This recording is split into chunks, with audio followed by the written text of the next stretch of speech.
All right, so today we're diving deep into Jonathan's avatar.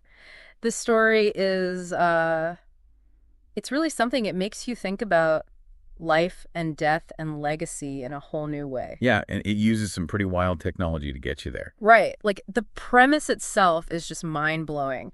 Imagine being diagnosed with a terminal illness Yeah. and then being offered the chance to create a digital copy of yourself. Not just your appearance, but like your memory. Personality. Yeah, all your quirks, everything that makes you you, preserved for your loved ones. That's the dilemma that Jonathan faces in the story.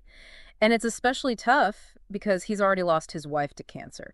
So he's desperate to be there for his daughter, Eloise. He wants to see her get married, have kids, experience all those milestones he's going to miss.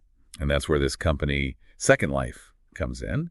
They've developed this incredible technology. They can create these hyper-realistic avatars of people who are facing the end. It's not just about uploading memories, right? It's like It's deeper than that. They're capturing the essence of a person.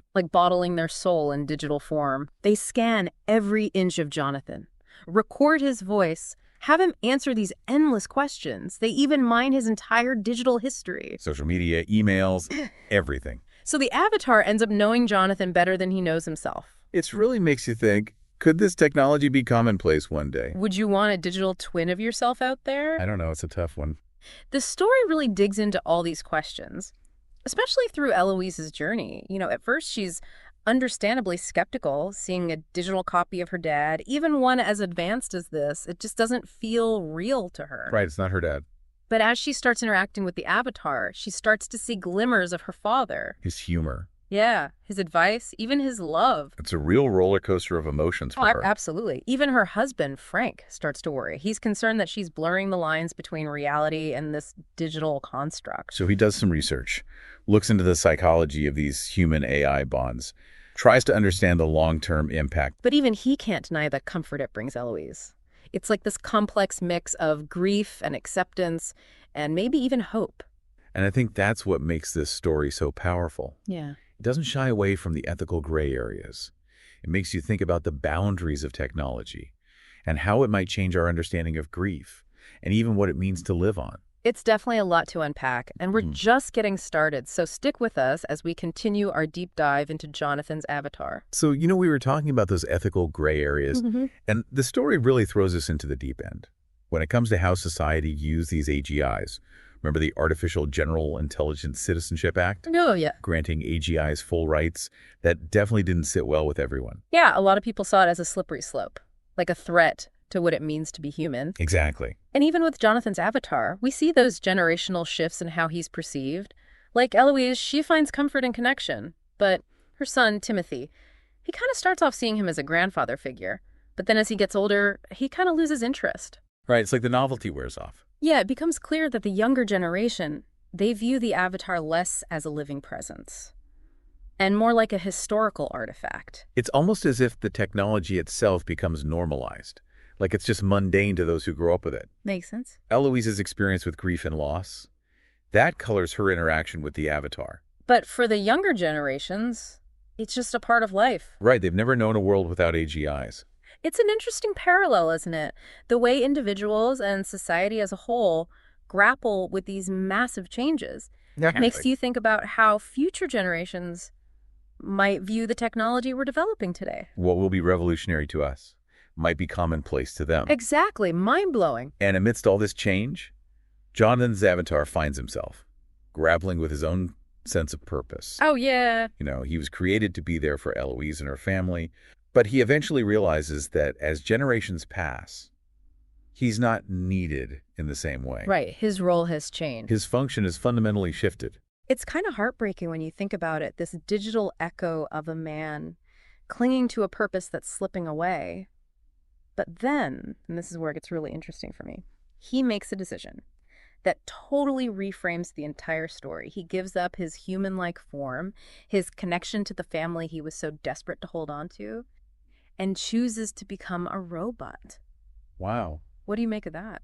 It's a powerful moment because it highlights how the story goes beyond just the family drama and delves into the philosophical. I like that. Jonathan's avatar realizes that true purpose might not be about clinging to the past, but finding something.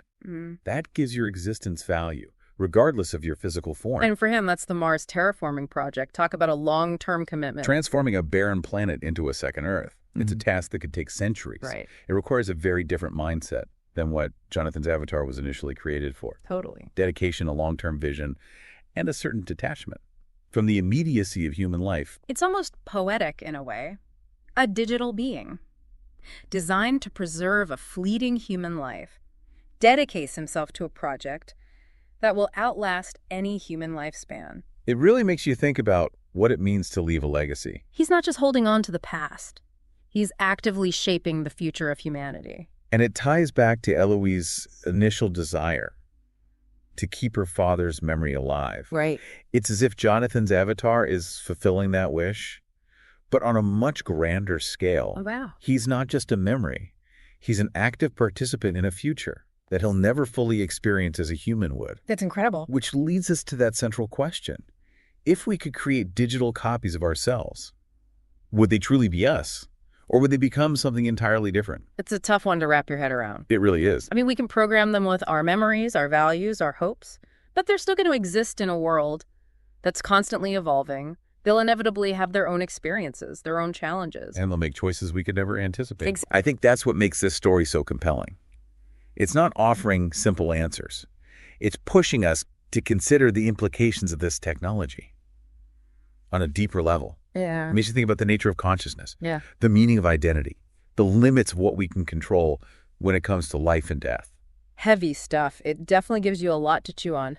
So with that in mind, let's move into the final part of our deep dive and explore what happens as Jonathan's avatar embarks on this ambitious mission to reshape an entire planet. So Jonathan's chosen to become this robot, right? He's going to dedicate himself to this massive Mars terraforming project. It's a pretty huge shift from his original goal, which was to, stay connected to his family. It is. And the story takes another unexpected turn here. Okay. Humanity starts spreading out across the solar system. Oh, wow. Jonathan's descendants aren't just on Earth anymore. They're on the moon, on Mars. Gilding new colonies. Pushing the boundaries of human exploration. So in a way, Jonathan's avatar finds himself even further away from his family than ever before. It's kind of poignant when you think about it.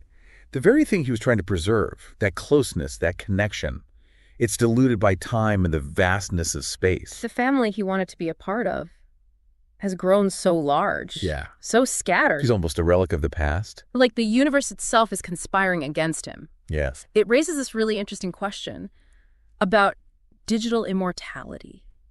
If the goal is to stay relevant, to be a constant presence in your loved ones' lives, can you really achieve that when those lives are constantly evolving and expanding beyond your reach? It speaks to the limitations of technology. Yeah. You can recreate a person's memories, their personality. But you can't recreate the context. The world moves on. Right. New relationships form. New priorities emerge. The past fades. That's what happens to Jonathan's avatar. He becomes this figure from the past, a source of stories and memories. But not an active participant. A bittersweet realization. It leads to a profound shift in his thinking.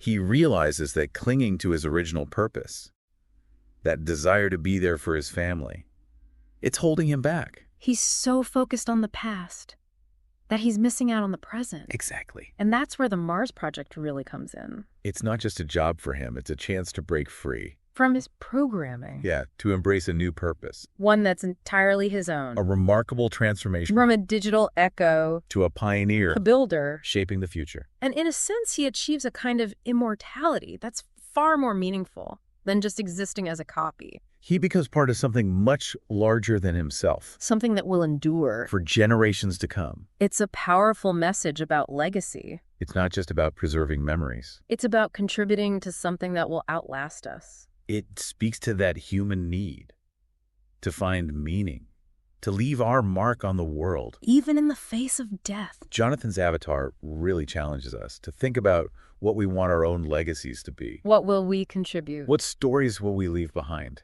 How will we deal with the evolving relationship between humanity and technology? It's a lot to ponder. Well, as we wrap up our deep dive into Jonathan's avatar, we hope you've gained some new insights into these complex questions. Keep questioning, keep searching for meaning. In your own life. and in the world around you It's that constant exploration, the quest for understanding that keeps us moving forward. as individuals Yeah. and as a species. So we'll leave you with one final thought. If you could create a digital copy of yourself, what would you want its legacy to be? Think about it. And until next time, keep diving deep.